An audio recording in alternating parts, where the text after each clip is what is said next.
All right, so today what I want to do is do something. This is like live and in action. I want to talk about the different challenges and the waves and emotions that we deal with. That's just becoming a father. First time father is going all the way to where I am now, as being a 36-year-old single father. In the beginning, I think a lot of times as fathers, what we do is that we have challenges and stuff because we don't always understand what to do. I remember when I first had my kids, and it was like my son, my first son that I had. We had him in the hospital, and then we had to change his diaper. When you first had a diaper, you got to change them. It's kind of funny because when they poop, it looks like little seeds and stuff. And I was like, "What's that?" So the doctor had to tell me, and then it's like they start crying and stuff. And when you have that from the beginning, you don't really know what to do. You get sleep deprivation. You don't really get to sleep. And then over time, what happens is that you start to just kind of understand it and go. So if you look at the waves come up and then they go back down. So you have your waves that start, and then you have the waves that go back down. So as you see, life happens. You have kids, you have your ups, and then you have your downs. And that's the thing is like sometimes we don't always know what to do just as fathers, and then we learn over time what to do. I remember that just being from the beginning, like, man, it was stressful. You got to make the baby bottle, then you got to change the diaper. You got to try to understand what it is to really be a father. Then you have to understand what type of father do you really want to be. And that's another thing that you look at too. And I think for me, just being a father, it was hard at first. But I remember one of the things my mom told me. She was like, Christopher, as time goes on, it's really going to start to get a whole lot easier just being a father. And I can really attest to that and say she really was right because it's difficult in the beginning because you don't know what to do. And then if you have more kids, as I got my older son who's 11 now, then my younger son is 6, and it's become a whole lot more easier now than it was before. And a lot of it just has to do with experience. And as we experience different things in life, we have different waves, emotions, and stuff. It's like a boat being on water, and then the boat goes up and down and stuff, and then the waves start to calm as they just go straight forward. And I think we should really look at that as fathers, just to really understand where we're at and really ask ourselves before we even become a father, like, what type of father do I want to be? Do you want to be a father who really just is there for their kids, or do you want to be a father that's kind of absentee? Like I was watching Sister Wives the other day. I don't even watch Sister Wives, but as I'm at this resort and I'm sitting there and I'm thinking to myself, okay, I don't have Netflix because I need to pay for it. I was like, I don't even watch Netflix. So then I just hopped on my computer and I was watching YouTube, and then Sister Wives came on. I said, I didn't even know they still had it on. And it's been about 10 or 15 years since that show has been on, and I had no idea. But one of the things on it is that the guy Cody Brown, a lot of his kids were saying so this guy Cody Brown, he has about, if y'all don't know about Cody Brown from Sister Wives, I'll give you a brief history and then we'll keep going because I don't want to talk about that the whole time. It's just that with him, he's a father. He's about 40 something, 50 some years old, but he has like 18 kids with like 5 different women. And one of the things his kids were saying was, our father doesn't spend enough time with us. And I'm sitting there thinking, yeah, he don't spend enough time with y'all. He got 5 different wives. He got to go to different houses. He got to be here. He got to be there. He can't really spend that quality time. And then even one of his kids did a self-delete. And I was like, wow, the kid self-delete himself. And then he's not really there for the kids. And it's an unfortunate situation. But that's why I say from the beginning, I think before you have kids, you should really ask yourself what type of father you want to be. Are you really going to be there as a father? Or are you just going to be there sometimes? Or are you just going to be present all the time?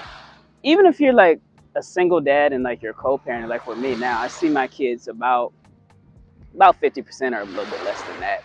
But I talk to my kids on the phone like every single week. I talk to them, even if I don't have them. And then my older son, I just spend more time with him as I do with my older son. And the reason why is because I help him with soccer practice, like going to practice, and then I help them just do like individual drills and stuff. And I think that's an important situation too. And then my younger son, his mom takes him to go to baseball practice and stuff. And I think just going through the challenges and stuff sometimes. First being married, it was difficult at first because I'm a first time father. And then from there, what you do is just I've transitioned into being a single father, being a divorced dad. You transition there, and then as I went to there, it was like I can say for me personally, and this is just me. I can't speak for everybody, and I'm not promoting it. That I think that as being a single father, it's a whole lot easier to me being a single father than it is like being married to somebody. And I'm not saying you shouldn't get married. You should do what you think is best for you.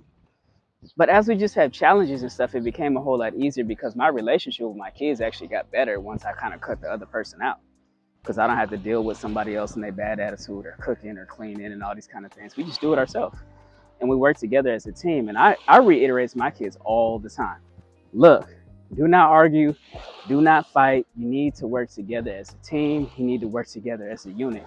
And I tell them just the importance of just doing that. And the reason why is because I want them to know that they're there for each other and that they can love and care for one another. And I really tell my kids I love them. One of the things I did one time, I was talking to my older son. We were messaging on the phone. And then I told him, I sent a message saying I love him. I said, why you didn't respond back? I said, man, you be sending that stuff, you know. And then his face started turning red and he started blushing and stuff like that. Because I think it embarrassed him. But I like to kind of embarrass my kids in funny ways and stuff. I remember one time my older son was at one of his soccer games. And at the soccer game, it was so hilarious.